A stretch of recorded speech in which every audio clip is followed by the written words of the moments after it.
প্রত্যেকটা আত্মা আল্লাহর কাছে সংরক্ষিত থাকে। প্রতিটা রুহু, প্রতিটা মানুষ মালাকুল মাউতকে দেখতে পায়। আপনিও দেখবেন, আমিও দেখব।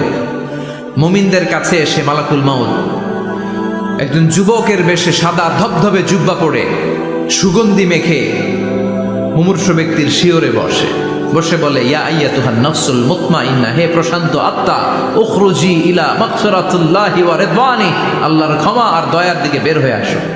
বলা মাত্রই মুমিনের আত্মাটা স্মুথলি বের হয়ে আসে। কাফান মিন আকফানিল জান্নাহ, হানুত মিন হানুতিল জান্নাহ, জান্নাত থেকে আনা সুগন্ধি কাফনের মধ্যে পেঁচিয়ে তিনি রূহটাকে নিয়ে ইল্লিনে চলে যায়। সরাসরি দেখে মালাকুল মাউতকে। আর যারা ইসলাম বিরোধী, কোরআন বিরোধী, তাদের সামনে এসে মালাকুল মাউত ত্রাস সৃষ্টি করে। আগে ধমক, মালাকুল মাউত এসে কাফের, নাস্তিক, মুশরিকদের সামনে এসে এরকম একটা ত্রাস সৃষ্টি করে। ভয়